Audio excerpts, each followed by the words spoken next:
અણસમજુને શિખામણ કહી, હરિ રાખે એમ સદાયે રહી. હરિ અખૂટ ગુણનો ભંડાર છે. હરિ ભવદુઃખ હરણ છે. હરિ મનુષ્ય રૂપે અવતરણ ધારણ કરે છે. જે એનું શરણું કરે છે તો એ ધર્માત્મા બની શકે છે, એ મહાત્મા બની શકે છે, એ સંત બની શકે છે. પણ એમનેમ સંત બની શકાતું નથી. કેવલ વેશ ધરી લેવાથી સંત બની શકાતું નથી.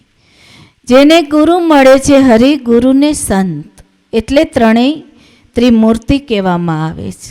ત્રિમૂર્તિ, ત્રિપુટી, ત્રણેયનો સમન્વય એવો છે. એટલા માટે કહેવામાં આવે છે કે એને ભિન્ન એટલે અલગ ન જોશો. પુષ્પ લાવતું ગુલાબ. જેમ આ પુષ્પ છે, પુષ્પથી સુગંધ અલગ છે, એમ હરિથી સંતને ગુરુ ક્યારેય જુદા હોતા નથી. અને હરિ એ સંત અને ગુરુથી અલગ હોતા નથી. એનું પૂરેપૂરું દર્શન સંતો અને ગુરુઓના રૂપે થાય છે. પ્રાગટ્ય એ કોઈ પથ્થરમાં પ્રગટી જાય એવો હરિ નથી. એટલે જ એ હરિને ભવદુઃખ હરણમ તરીકે ઓળખવામાં આવે છે. અને એ હરિ બે અક્ષર પણ આપના ઘટમાં છે, પણ મળમૂત્રના શરીરમાં તમે ગોતશો તો મળશે નહીં. આજે આ સત્સંગ રૂપી પ્રસાદ છે, ઓલો અનદેવ રૂપી પ્રસાદ છે, પણ આજે અમારા હરિગુરુ સંતના ઘરનો પ્રસાદ બ્રહ્મ ભોજન હોય છે. બ્રહ્મ પ્રસાદ એનું વર્ણન ભાગવત ગીતા ગ્રંથની અંદર છે. પણ કેવલ પોપટિયા જ્ઞાનની જેમ તમે વાંચી લેશો તો સમજી શકશો નહીં. આ પુષ્પની અંદર સ્વાદ છે, સ્વાદ દેખાતું નથી, પણ જીભ ઉપર આવે છે ત્યારે સ્વાદનો અનુભવ કરીએ છીએ. પણ મૂંગા માણસને જો સ્વાદ સારો લાગે, મીઠો, તો એ વર્ણન કરી શકતો નથી. એમ ગુરુ જ્ઞાન છે, ગુરુ ભક્તિ છે, ગુરુ મુક્તિ છે, ગુરુ મોક્ષ છે, ગુરુ ઐશ્વર્યનો રાજા છે, રહસ્યનો રાજા છે, સહજ છે, સુગમ છે એને પ્રાપ્ત કરવો. પણ એના માટે ખુમારી હૃદયની આપણી જોશે, ઉત્સાહ આપણો જોશે, લગ્ની આપણી જોશે. પરમ જ છે ગુરુ એટલે પરમ, પરમ એટલે શ્રેષ્ઠમાં શ્રેષ્ઠ. તો શ્રેષ્ઠમાં શ્રેષ્ઠ વસ્તુને પ્રાપ્ત કરવામાં આપણને ખોટ નથી આવતી. કે આવે છે? ક્યારેય આવશે નહીં.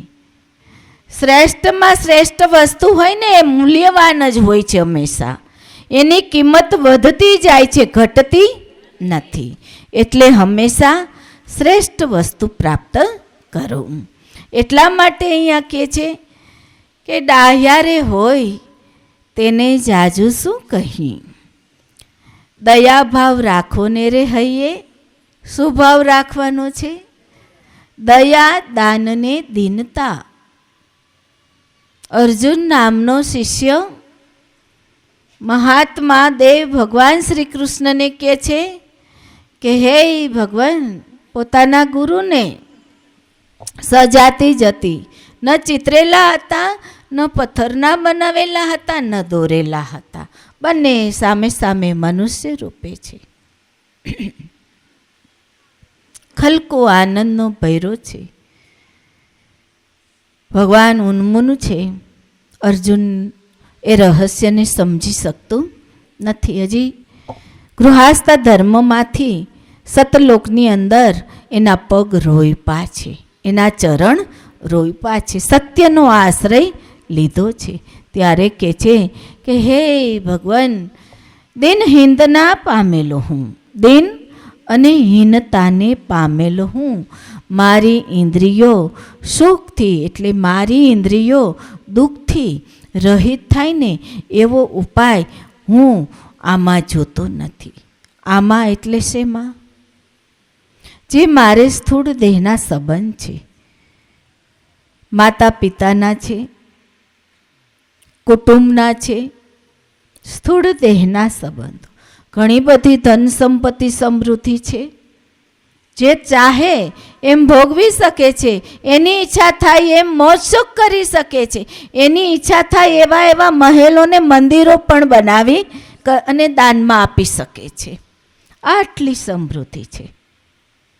કીર્તિ મળે છે, પરમ શાંતિ કે પરમ સુખ એમાંથી અર્જુન નામનો શિષ્ય લઈ શકતો નથી. તેમ પતિ પત્ની ગૃહસ્થ ધર્મી હતા, તો પતિ પત્નીનો પણ નાતો હતો. ધર્મ પત્ની ધર્મ પુરુષ. ભગવાન શ્રી કૃષ્ણ ધર્મ પુરુષ, તો સામે ધર્મ પત્ની હતા. છતાં પણ જરૂરત જીવનમાં શેની પડે છે? જો અર્જુન નામનો શિષ્ય ભગવાન સામે એ વાત ન કરી હોત, દેવતાઓનું આધિપત્ય છે મારી પાસે, મારાથી અધિક મારા દેહમાં બળ છે એવું કોઈનામાં નથી, મારી પાસે જે શાસ્ત્ર હલાવવાની કલા છે એવી કોઈમાં નથી. ગુરુ દ્રોણાચાર્ય આપી હતી, પણ અંતે તો કુંતીના ગુરુ ભગવાન શ્રી કૃષ્ણનો આશ્રય લેવો પડ્યો.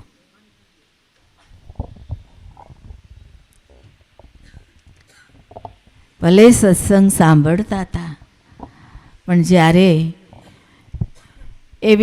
એવું કે ને આપણા સંતો બહુ સરસ વાત કરી છે કે પ્રભુ અર્જુનને જ્યારે પોતાનું સ્વાભાવિક કર્મ કરવા પ્રેરે છે મહાત્મા, ત્યારે અર્જુન નામનો શિષ્ય એમ કે છે કે પ્રભુ જેના માટે અમે સમૃદ્ધિ ભેગી કરી છે ને તો અંદરો અંદર લડી મળવા બેઠા છે, તો પાછળથી આ સમૃદ્ધિ કોણ ભોગવશે? આ બોધ તમને ને મને છે. એટલે સંપત્તિ માટે જતું કરજો, સંપત્તિ માટે ક્યારેય ઝઘડો કરશો નહીં. અને ધર્મમાં જો સંપત્તિ જાતી હોય તો એને વાપરવામાં કોઈ વાંધો નથી. શું કામ? કે જ્યારે મહાત્માનો સત્સંગ સાંભળી લે છે ત્યારે જીવાત્મા અર્જુન નામનો જીવ જાગી જાય છે અને એને ગુરુ ગમ પડી જાય છે કે પ્રભુ કદાચ હું અનેક સંબંધને મૂકી ચાલ્યો જાઉં, અનેક સમૃદ્ધને મૂકી ચાલ્યો જાઉં, પણ છતાંય પ્રભુ મારા હાથમાંથી મનુષ્ય જન્મ ચાલ્યો જશે. મને પાછો વળતી વેળાએ આ સમૃદ્ધિ, આ સંબંધ મને મનુષ્ય જન્મ અપાવી શકશે નહીં. મનુષ્ય જન્મ માટે આપ એકની જ કૃપા છે. ભલે બેઠા, પછી જજો પ્રસાદ લેવા, થોડીક વાર ભલે બેઠા.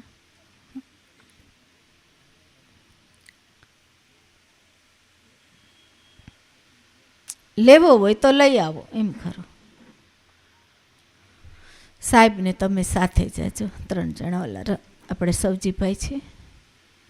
એટલે ધન સંપત્તિના જે ઝઘડા હતા, અને ઝઘડાની અંદર આપણને બધાને ખબર છે આજ પણ ધન સંપત્તિ માટે કેટલા ઝઘડા છે. આજ પણ એક સામાન્ય વસ્તુ માટે, એક સાધારણ બાબતમાં મનુષ્ય ઝઘડા કરે. શું બોલવું, શું કરવું, કશું જ વિચારતો નથી. ખરેખર ઈશ્વરની કૃપા છે કે આવી સુંદર મજાનો આપણને મનુષ્ય જન્મ આપ્યો છે, તો ખરેખર આપણે આ બાબતથી અલગ રહેવું જોઈએ. સવારે જ વાત થઈ ગઈ કે કેટલા જીવોનો સ્વભાવ મનુષ્યમાં આવી ગયો છે કે 184માંથી ફરતા ફરતા જીવાત્માને મનુષ્ય જન્મ મળે છે, એટલે 184ના ગુણ અને સ્વભાવ લઈને આવે છે. વૃક્ષનો એક સ્વભાવ ગુણ હોય છે મનુષ્યમાં જંતુ કીટાણુ હોય એનોય સ્વભાવ ગુણ હોય છે મનુષ્યમાં. પશુ પંખી પ્રાણીઓનો સ્વભાવ હોય છે મનુષ્યમાં. પણ છતાંય સરળ સ્વભાવ, દેવી ગુણ, જો આને આપણે પ્રાપ્ત કરવો છે તો ખરેખર અણસમજુમાંથી સમજુ બનવું પડશે. અને સમજણ કઈ તો કે હરિગુરુ સંતના ઘરની આ સમજણને ધ્યાનમાં રાખશું, લક્ષમાં લઈને ચાલશું, ઈશ્વરનો ભય રાખશું તો ઘણા બધા કર્મથી આપણે બચી શકશું.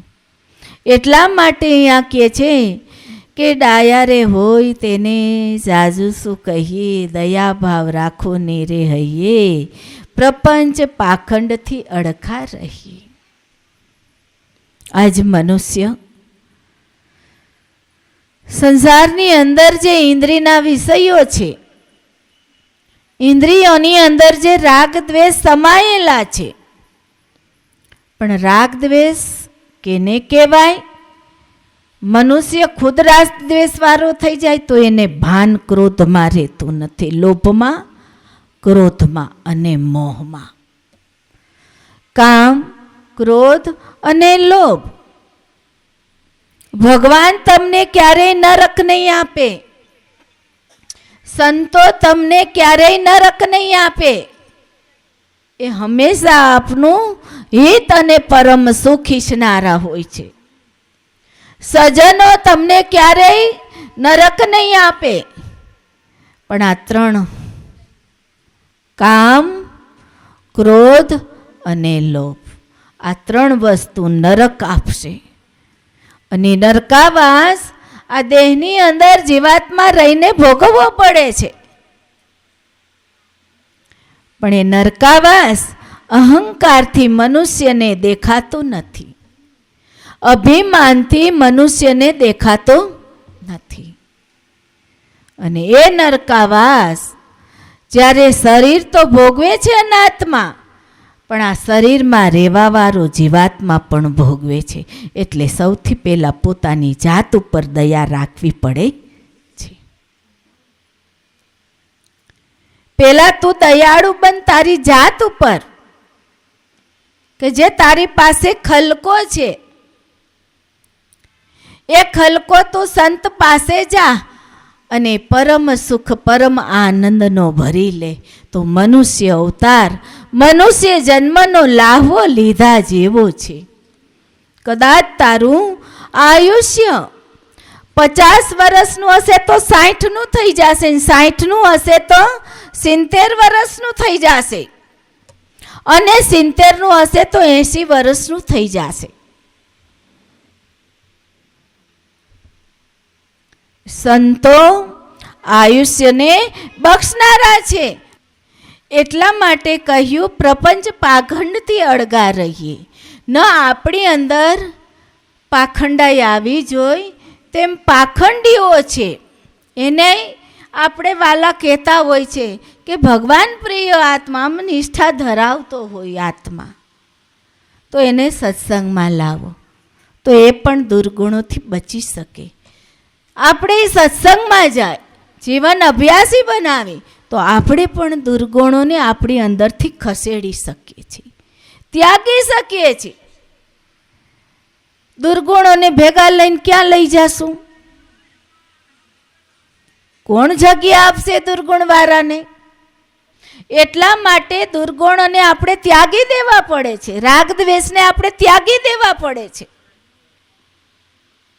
સવારે જ વાત હતી મૃત્યુના ભયની. અષ્ટાવક્ર, રાજા જનક અને આપણે ભગવાન વેદવ્યાસ અને એમના પુત્ર સુખદેવ વિશેની,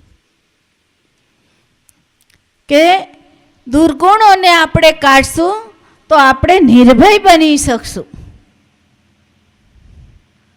અને સંતોનું આપણને અભય વરદાન પ્રાપ્ત થશે. વર પથરા નહીં આપે, વર ચિતરેલા દેવી દેવતા નહીં આપે. અને જ્યાં સાચા સંતો છે ત્યાં આપણે હળવા ફૂલ જેવા બનીને જ સન્મુખ ચાલશું. નિર્મળ હૃદય, આપણું અંતકરણ નિર્મળ, તો ખરેખર એમની કૃપા આપની ઉપર વરસે છે. ને સત્સંગ વર્તમાન કાળની અંદર તત્કાળ સારું ફળ, ઉત્તમ ફળ દેનારું છે. એટલે સત્સંગ માનવ માટે બહુ જ કલ્યાણકારી છે. એટલા માટે અહીંયા કહે છે કે પ્રપંચ પાખંડથી અળગા રહીએ એવા હોય તેને જીવન મુક્ત કહીએ. જો કેટલી સુંદર આજે આ શબ્દ 200 વર્ષ થયા રચના થઈ એને, છતાં આજ માં એનું ખરું રહસ્ય કે અમારી તો બહુ નાની ઉંમરથી સંતોની સાથે ભળતા આવ્યા છીએ. આપ પણ આપના બાળકોને આપ પણ ભળો. આપણે જેટલું અન્યમાં ગુમાવી દઈએ છીએ તન, પ્રાણ, ધન, એટલું સંતો પાછળ નહીં ગુમાવવું પડે. પણ જરૂર તમારું જીવન સફળ થઈ જશે.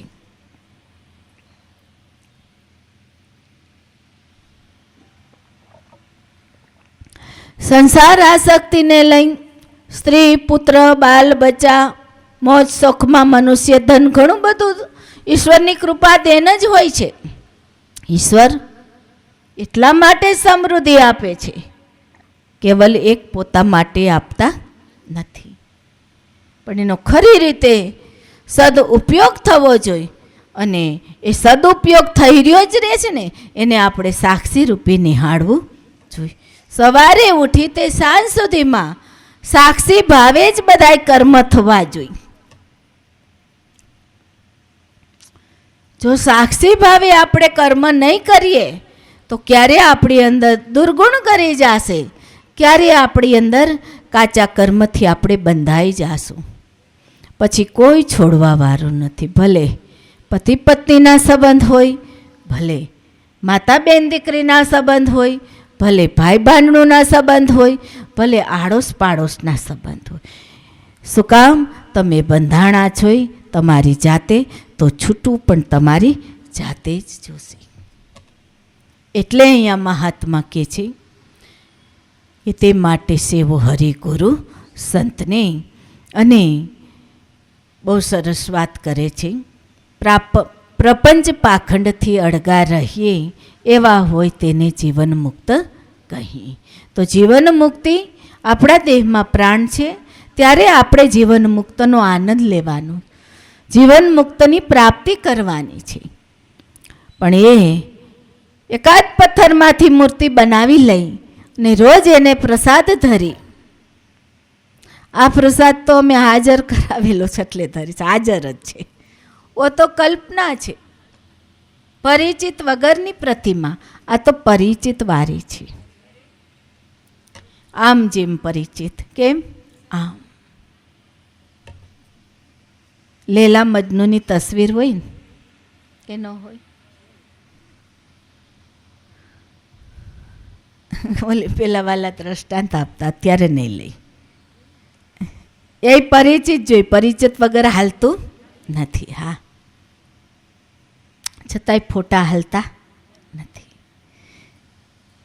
કલ્પના કરી બનાવેલી વસ્તુ ચાલતી નથી, કલ્પિત જગત છે.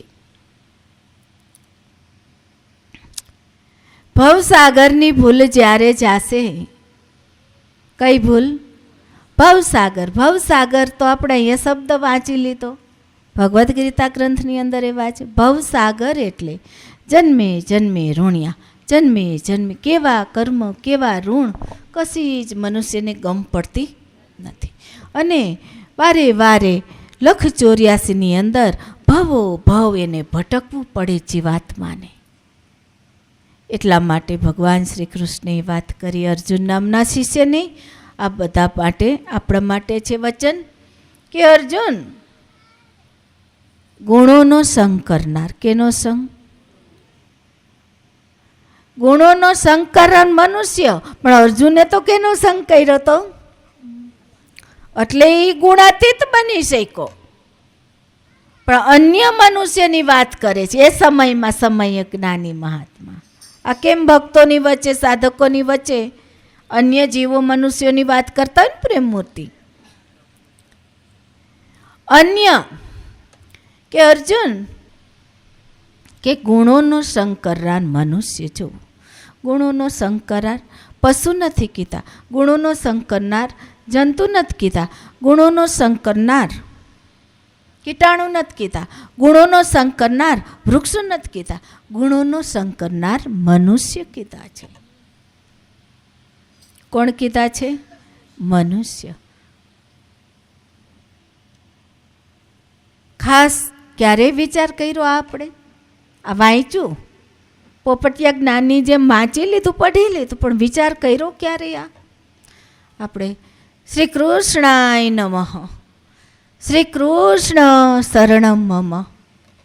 કોઈએ તમને કંઠી આપી દીધી, કોઈએ તમને એકાદું નામ આપી દીધું, એટલે તમે તો રોજ બેસી જાવ છો. શ્રી કૃષ્ણ શરણમ મમ. મમ એટલે પોતે, શરણમ એટલે શ્રી કૃષ્ણ ભગવાનનું શરણ, એટલે પથ્થરનું શરણ નહીં, પથ્થરમાંથી મૂર્તિ બનાવેલી એનું શરણ નહીં. બહુ વિચારવાની જરૂર છે.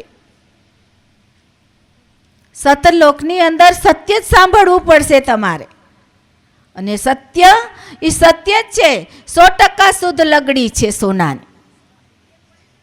શ્રી કૃષ્ણ શરણમ મમ. હવે જ્યારે ભગવાન શ્રી કૃષ્ણ ભગવાન અને અર્જુન નામનો શિષ્ય ભગવાન એને મળી જાય છે, પછી બોલશે શ્રી કૃષ્ણ શરણમ મમ? બોલશે? અને કદાચ ભગવાનનો એને પરિચય નથી થયો, જોયા પણ નથી આંખે, અને પરિચય નથી થયો, ને આ ભગવાન છે એ પણ એને ગમ નથી, તો પણ એ શ્રી કૃષ્ણ શરણમ મમ બોલશે તો એને શું ભગવાનનું શરણું મળી જશે? ના, ક્યારેય મળતું નથી.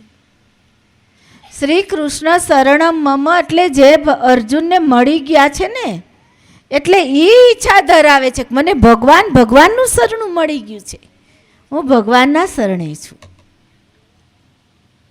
પણ જેને મળ્યા નથી એ સતત શ્રી કૃષ્ણ શરણમ મમ, શ્રી કૃષ્ણ શરણમ મમ, શ્રી કૃષ્ણ શરણમ મમ, પણ એમાં ભાત પડતી નથી. એ કદાચ અણઘટ હોય ને પથરો તો એ ઘડાતો નથી. અર્જુન નામનો શિષ્ય ઘડાઈ ગયો હતો, અણઘડ હતો અને ભગવાન રૂપ બન્યો હતો. પણ બોલવા વાળો ક્યારે ભગવાન રૂપ બની શકતો નથી. શું કામ? કે વિજાતિ છે, સજાતિ નથી. એક પથ્થરમાંથી બનાવેલી પ્રતિમા છે, તો હામે પૂજારી છે, ભક્તજી મનુષ્યના રૂપમાં છે, એટલે થઈ ગયું સજાતિ વિજાતિ.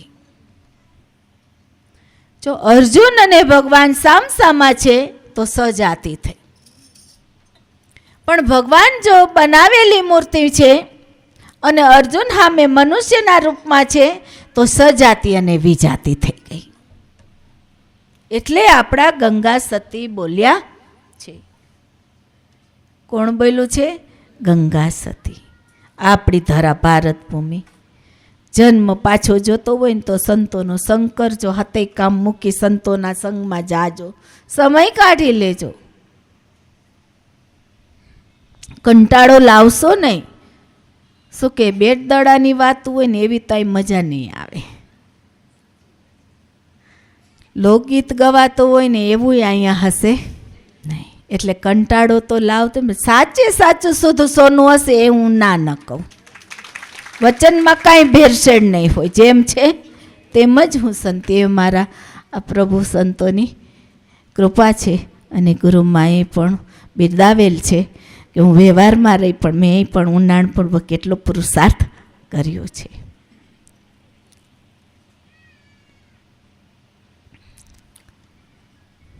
એટલા માટે વાત કરું. ભવસાગરની ભૂલ જ્યારે જાશે, કામ ક્રોધ અંગેથી પડાશે. કે જન્મે જન્મે મનુષ્ય ભૂલવણીમાં પડતો જાય છે, માર્ગ પણ એનો ભૂલો પડી જાય એવો જ હોય છે. ઘોર અંધકારની અંદર એને સત્ય સૂઝતું નથી. એક દીપકનું અંજવાળું પણ એના જીવનમાં હોતું નથી. આપણા હરિગુરુ સંતો જો આપણે ભાવ કબાબની લઈને જાય ને તો એ આપને ચાહે છે. એ કાંઈ તમારી પાસેથી લાખો કરોડો રૂપિયા માંગતા નથી. કદાચ કર્તવ્ય તમારું માનીને તમે એના ચરણમાં ધરો ને તો એને એવી ઈચ્છા હોતી નથી. છતાં પણ એક એવી દોલત, એક એવો અધ્યાત્મ ખજાનો, એક એવો અનુભવ જ્ઞાન, એક એવું સત્ય સ્વરૂપ કે જે પહેલાં હતું ને જે વાત, એ વાત આજ પણ સંભવ છે. એવું ન માનશો કે કૃષ્ણ થઈ ગયા તો અર્જુનને દિવ્ય દ્રષ્ટિ મળી, મને ન મળે. એવું ન માનશો કે અર્જુને જીવન મુક્તિનો આનંદ લીધો, ભગવાન સ્વદેહે ત્યારે હાજર હતા, આજ કળિયુગમાં ન હોય. એવું ન માનશો. આજ પણ છે બધું. એવું ન માનશો કે પેલા ગંગા સતી થઈ ગયા તો એને આટલી વાણી બોલી લીધી. આજ એવા સંતોનો, પણ આજ એથી પણ અધિક સંતો છે આ બોધરા ઉપર, એથી પણ અધિક. આપણે ખાલી વાણી બોલી લઈ છીએ. વીજળીને ચમકારે મોતીડા પરવો. ભાઈઓને ગાતા રાગમાં આવડતું હોય, તાલ વગાડતો એટલે આપણને સંભળાવી દે. પણ છતાં એ શબ્દમાંથી વીજળીનો ચમકારો આપને મળતો નથી, સંતો તમને આપે છે. શ્વાસ રૂપી મોતોડી તમારી અંદર છે, એક એક મોતી. વીજળીને ચમકારે મોતીડારે પોરવિલ્યો પાનબાઈ, અચાનક અંધારું થાશે. અંધારું એટલે આપણી ખરી વૃદ્ધાવસ્થા. ખરી વૃદ્ધાવસ્થાની અંદર ભગવાન કે સંત મળે ને તોય નકામું છે. સજન મળે તોય નકામું છે. કાંઈ ઉપયોગી આપણને થવાના નથી. એટલે કીધું કે વીજળીને ચમકારે મોતીડા પોરવિલ્યો પાનબાઈ, અચાનક અંધારું થાશે. એ કયું અંધારું હશે? આ બહુ વિચાર કરી લીધા જેવી વાત છે.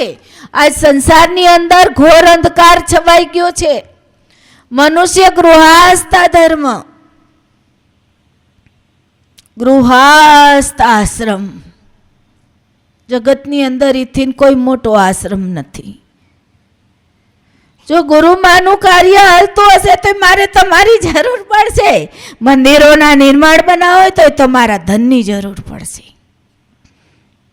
એટલે ગૃહસ્થ ધર્મથી શ્રેષ્ઠ એ કઈ આશ્રમ નથી.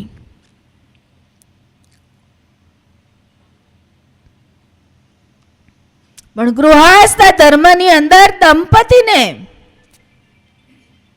દેવી દેવતાના ગુણવાળું બનવાનું છે. નહીં કે સંસારી કીડો. સંસારી કીડો, કીડા નરકમાં થાય છે એમ નરક યાતના આપનારા જે રાગ દ્વેષ, લડાઈ ઝઘડા, વાદ વિવાદ, કંકાસ કલેશ, મારું તારું, જૂઠ કપટ, હજી ઘણું બધું કીચડ છે. આ તો ટૂંકું છે.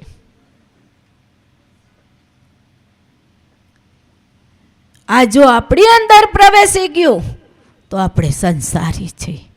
જો આથી આપણે ન્યારા રહી ગયા, સમજી સમજીને સમજણ પ્રાપ્ત કરી, અફસોસ કર્યો, તો આપણે ગૃહસ્થ ધર્મી છે. અને ગૃહસ્થ ધર્મથી મોટો કોઈ ધર્મ નથી. હું ચેલેન્જ પેકીને કહું છું.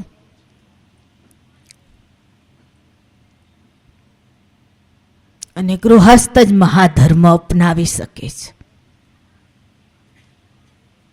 સવારે જ સુખદેવ ત્યાગી થયા હતા. ભગવાન વ્યાસજી ના પુત્ર, એ વિશે વાત સવારે આપણે કરી લીધી. તો એ મહાત્યાગી નહોતા, પણ ગૃહસ્થ જીવન રાજા જનક એમના ધર્મપત્ની જીવનારા અને અંતે સુખદેવને કહેવું પડ્યું કે હે રાજન, હે જનક, સૌથી મહાત્યાગી તમે છો.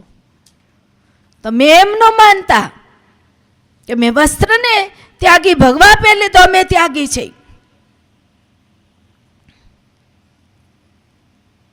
પણ મંદિરના નિર્માણો, આશ્રમો, સેવા કાર્યો ગૃહસ્થથી ચાલે છે. એટલે ગૃહસ્થ ધર્મની અંદર દંપતી સૌથી પહેલા ત્યાગી છે અને મહાત્યાગી છે. ને સત્સંગ થાય છે, સંતોનું શરણું મળે છે, ત્યારે એની અંદર ત્યાગ ભાવ આવતો જાય છે. ખૂબ જ હોય જ છે, છતાં પણ આવતો જાય છે. હરિઓમ તત્સત. ભવસાગરની ભૂલ જ્યારે જાશે, કામ ક્રોધ અંગેથી પડાશે, સદગુરુ સેવતા મહાત સુખ થાશે. કે જ્યારે સદગુરુ સંતોનું શરણું મળશે, ત્યારે મનુષ્ય ફીટી દેવ તો કહેવાશે. ધર્માત્માનો ગુણ આવશે, ત્યાગીનો ગુણ આવશે, અને ગુણાતીત પદને પામી ગુણાતીત સ્વરૂપને પામશે. એના દેહમાં પ્રાણ હોય છે, તેની સાથે મહાસુખ લે છે. સંતોની કૃપાથી, સંતોના સાનિધ્યથી મનુષ્ય કયું સુખ લે છે? મહાસુખ. અત્યારે આ સમજણ એક મહાસુખની જ છે, જો કોઈ અહંકાર અભિમાન મૂકી ગ્રહી લે તો. શું કે માનવ જન્મ વ્યર્થ નથી ખોવાનો. મનુષ્ય અવતાર વ્યર્થ ન જવો જોઈએ. વ્યર્થ ન જાય એટલા માટે જ ઈશ્વરે આપણને મનુષ્ય જન્મ આપ્યો છે. સદગુરુ સેવતા મહાસુખ થાશે, અવગુણ સમસ્તનું મહાદુઃખ જાશે. અવગુણ સમસ્તનું મહાદુઃખ જાશે. આ બાબત ભાગવત ગીતા ગ્રંથની અંદર પણ સુંદર મજાની યોગ વિશે વાત કરી છે. યોગ યુક્તિ થતો મોટા દુઃખો ચાલ્યા જશે. યોગ યુક્ત એટલે ભગવાનનો યોગ થવો જોઈએ, સંતોનો યોગ જોડાણ થવું જોઈએ. કુટુંબ કબીલાનું તો રોજ જોડાણ હોય, હરિગુરુ સંતનું રોજ જોડાણ હોતું નથી. એ તો ક્યારેક આપણેની પાસે જાય ત્યારે એ યોગ થાય. પણ આપણે સમય કાઢશું તો થઈ શકશે, નતર થતું નથી. જ્યારે હરિગુરુ સંત એટલે તો ભગવાન યોગેશ્વર કહેવાના છો. ભગવાન શ્રી કૃષ્ણ આપણે શું કહે છે? યોગેશ્વર. અર્જુન નામનો શિષ્ય ભગવાન પાસે જાય છે, વિષાદને સુંદર રીતે સમજે છે, સાંખ્યની અંદર પગ માંડે છે, શરણું સ્વીકારે છે. ત્યારે ભગવાન એને અર્જુનના મનને જેની સાથે જોડાણવાનું છે ને એની વાત કરે છે, અને એ છે પરમ તત્વ, પરિબ્રહ્મ પરમાત્મ સ્વરૂપ. અને પરિબ્રહ્મ પરમાત્મા સ્વરૂપને ભગવાને એક આત્મા એવો અઢી અક્ષર આપીને પ્રગટ કર્યું. એટલે ભગવાનને યોગેશ્વર તરીકે ભજવામાં આવે છે. કે જીવાત્મા જીવપણું ટાણી યોગયુક્ત થાય છે, અને યોગયુક્ત શિવ સ્વરૂપમાં હોય છે. યોગયુક્ત જીવ સ્વરૂપમાં થઈ શકતો નથી. એટલા માટે આ સંતો કે છે કે જ્ઞાન વૈરાગ્ય અંતરમાં લઈએ. કે જો કોઈ સાચા સંતો મળે, સદગુરુ મળે, તો જ્ઞાનની ઈચ્છા ધરાવો. જ્ઞાન એટલે કોઈ પદાર્થનું નહીં, જ્ઞાન એટલે કોઈ વિષયનું નહીં, જ્ઞાન એટલે પોતાના આત્માનું જ્ઞાન. અનાત્મા દેહ, આત્મા અને પરમાત્મા સુધીનું જ્ઞાન. આવું જ્ઞાન આ કોઈ આપણને જગતની હાટડીએ પ્રાપ્ત થતું નથી. એના માટે આપણું ભાગવત ગીતા ગ્રંથ પણ સાક્ષી પુરાવો છે. જ્ઞાન વૈરાગ્ય, જો જ્ઞાન સમજશું, જ્ઞાન આપણા જીવનમાં આવશે, જ્ઞાનનું શ્રવણ મનન નિધેધ્યાસન કરશું તો આપણી ઇન્દ્રિયોની અંદર વૈરાગ્ય આવશે. વૈરાગ્ય એટલે આંખ રૂપ કદરૂપ જોવાનો ધર્મ છે. ત્યારે મન એમાં રાગદ્વેષ વાળું થાય છે. સત્સંગ થતાં મન રાગદ્વેષ રહિત થઈ જાય છે, એટલે એને વૈરાગ્ય કહેવાય છે. નહીં કે તમે બધું ત્યાગીને બાવા બની જાઓ. એવું તો સુખદેવ હવારે જ વાલાએ વાત કરી લીધી. નિવસ્ત્ર માતા પિતા પાસેથી ગયા, નિવસ્ત્ર ચાલ્યા ગયા જંગલમાં. હજારો વર્ષની આ વાત આપણે શાસ્ત્ર વાંચ્યા છે, મેં તમે જોયું નથી, પણ આપણા અનુભવથી થોડીક હૃદયગંત વાત કરીએ તો તરસ લાગે છે, તડકા લાગે છે, તો એને ધોતડીની જરૂર પડે છે. અને જો ધોતડી મૂકી દે તો દિગંબર થઈ ગયા. પણ ગુરુમાના અનુભવ પ્રમાણે, આપણા સદગુરુ સંતોના નિરાંતના દેશ પ્રમાણે તમે દિગંબર જ જન્મ્યા હતા. વસ્ત્ર તો હવે શરીરને ઓઢાડ્યું છે અને હજી દિગંબર જ છું.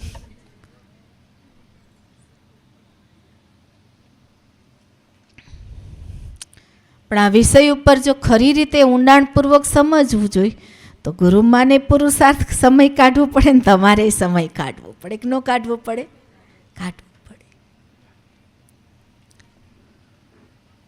ઘણા એમ કહેતા હોય કે વસ્ત્રને ત્યાગી દઈ એટલે અમે દિગંબર સારું ધોવા નહીં.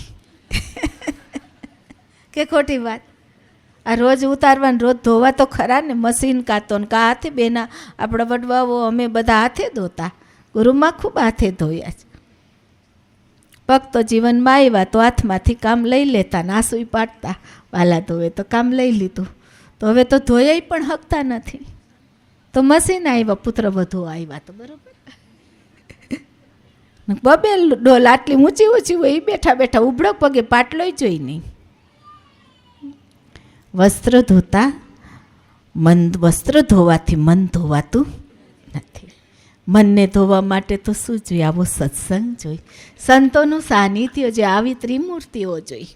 આવી આપણા જગતમાં બહુ સંતો છે, અધિકથી અધિક, અધિકથી અધિક, અધિકથી અધિક. પણ આપણે દીકરા દીકરીઓ માગી, ધન દોલત માંડી, ટકા માંગી,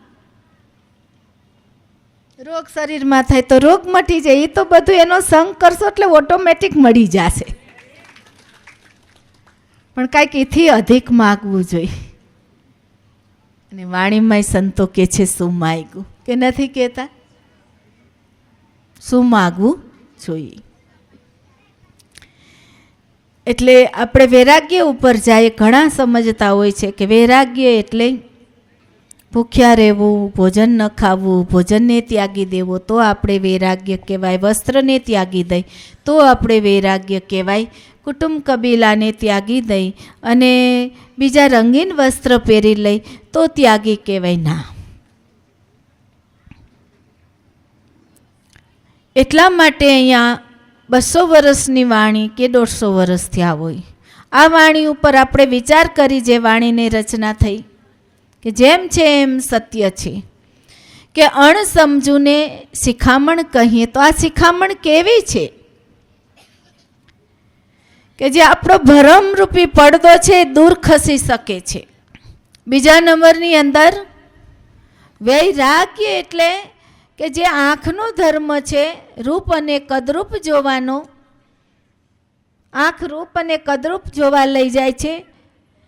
મનુષ્યને ઇન્દ્રિયો ખેંચી જાય છે. એ રૂપ જોવાને મનુષ્ય રાગ દ્વેષને આધીન થાય છે. સદગુરુ સંતો મળે છે ત્યારે એના જીવનમાં બ્રહ્માકાર વૃત્તિ આવી જાય છે. કઈ વૃત્તિ? બ્રહ્માકાર વૃત્તિ.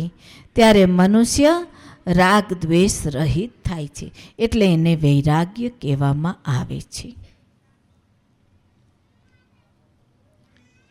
ત્યાર પછી શબ્દ વિષય. એક એક ઇન્દ્રિયની અંદર રાગ દ્વેષ રહેલા જ. મનુષ્ય જીવાત્મા જાગતો નથી એટલે એને રાગ દ્વેષ દેખાતા નથી. આ રૂપનો વિષય હતો, રૂપ અને કદરૂપ. પણ અષ્ટાવક્ર 8 અંગ વાંકા હતા. તો બ્રાહ્મણોને વિદ્વાનોને રાજા જનકે સભામાં બોલાવ્યા. સભા ખડખડાટ હસવા માંડી. રાજા જનક ને અષ્ટાવક્ર કહે છે કે રાજના તમે બ્રાહ્મણોને વિદ્વાનોની સભા બોલાવી, પણ આ તો ચમારોની સભા તમે બનાવી છે. તમે ચમારોની સભા બોલાવી છે. રાજા જનક સ્તબંધ થઈ ગયા. એ કે આટલો બાળક અને આમ કેમ મને કહે છે? અષ્ટાવક્ર કહે છે કે ચામડાનું જ્ઞાન હોય એને ચમાર કહેવાય, બ્રહ્મનું જ્ઞાન હોય એને બ્રાહ્મણ કહેવાય. આપણું વેદ ભગવાન શ્રી કૃષ્ણ પણ આમ કહી રહ્યા છે. બ્રહ્મને જાણનાર બ્રાહ્મણ. 13મા અધ્યાય 13મા યોગની અંદર જોડાણ થયું અર્જુનનું.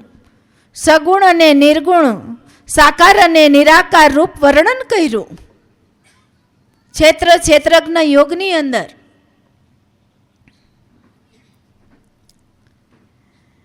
ત્યારે બ્રહ્મને જાણનાર બ્રાહ્મણ. ત્યારે બ્રહ્મને કોણ જાણી શકે? મનુષ્ય. અને બ્રહ્મને જાણવું છે તો મનુષ્ય સિવાય કોઈ બીજી યોનિના જીવો જાણી શકતા નથી. એટલે ભગવાને સૂક્ષ્મથી સૂક્ષ્મ વિષય કહ્યો. કેવો કીધો? પ્રસાદ નો લીધો હોય જાજો ગિરીશભાઈ તમે લઈ આવો પ્રસાદવાળા, ભાઈઓ સાથે ભાઈઓ લઈ લે. સદગુરુ ભગવાનની જય. હરિગુરુ સંતન કી જય. જય હો ભાઈ. શ્રી કૃષ્ણ ભગવાનની જય. નિરાંત મહારાજની જય. શ્રી રણછોડરામ મહારાજની જય. શ્રી પ્રેમ મૂર્તિ મહારાજ.